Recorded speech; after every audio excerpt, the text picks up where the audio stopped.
really think we're there to help the people of Ukraine? Look, don't be so fucking stupid.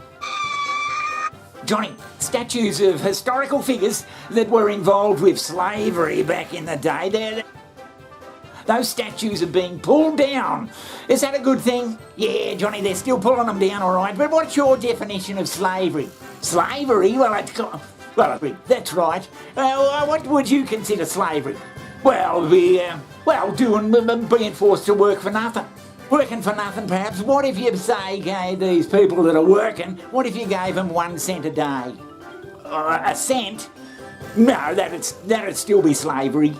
Well, where's your cut-off point, Johnny? What if these people are getting that are working, say, in factories overseas in some shitbox country? Oh, you fucking cunt! Right, oh, Jesus, Johnny, you're gonna... Yeah, shitbox countries, unfortunately, that's the best description for them. These people are getting bloody, say, $2 a week. Is that slavery? Oh, no, that'd still be slavery, surely. Have a look at this bloody documentary I found in me research last night.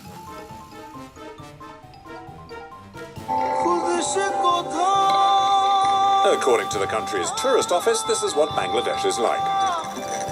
Contented workers picking the tea crops. At night, musicians serenade visitors to the sound of their ektaras, a sort of one-string guitar.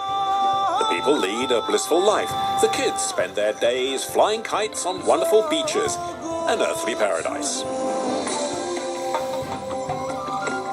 Welcome to beautiful Bangladesh. In fact, nothing in the ad resembles real life in the country, which is some 7,000 kilometers from Europe. 15 million souls are packed into Dhaka, the capital city, a highly polluted megalopolis with the highest population density in the world. Surely not! Approximately half of the 152 million people that live in the country survive on less than $1.50 a day. The labour force is incredibly cheap, ideal for the textile industry. Right, yes, of course. Every day, 3.6 million workers sew and stitch on an endless assembly line. The labour here is largely female.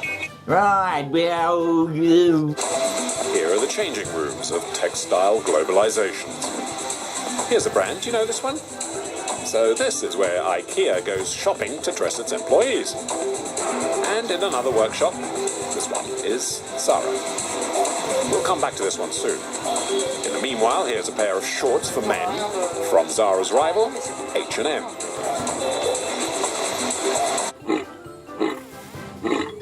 It's almost 8 p.m. 10 minutes later, the first of the staff begins to leave. Even allowing for overtime, they should have left work at least an hour earlier.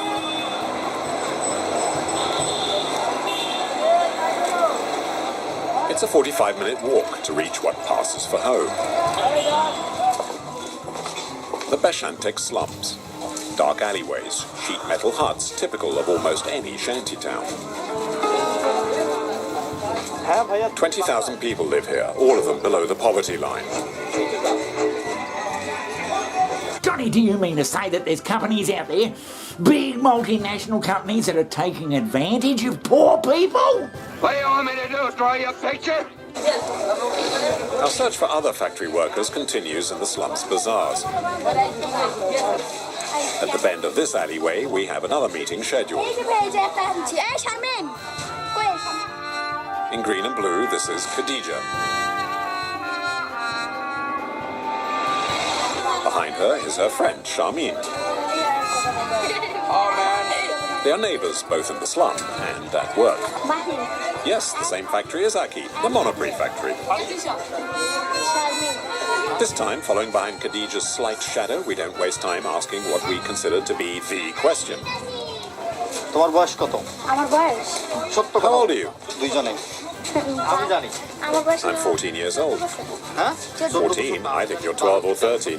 হ্যাঁ 12 বছর All right, I'm 12. Jewel জানো এই আমারও factory আছে Wouldn't you think that if people were working, say, 10 hours, 12 hours a day, that after a year or two they'd be able to afford a nice, or just a modest little bloody house?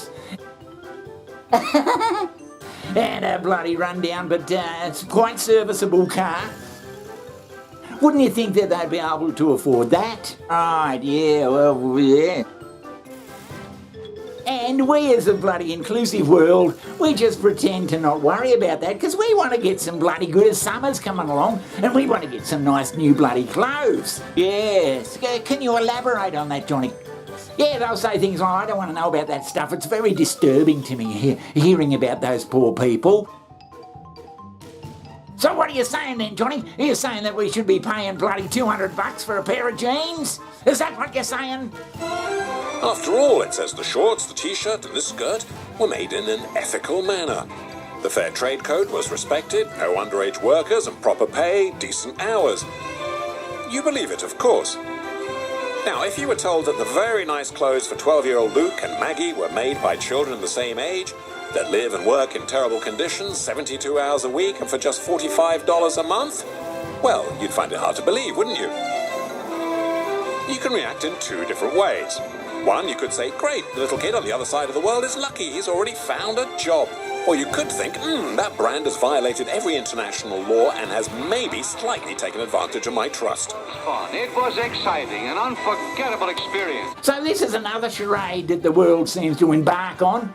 Then how long do we keep that up? But Johnny, what happens when we run out of shitty countries we can get cheap labour from? What's going to happen to everything? Is it all going to be expensive?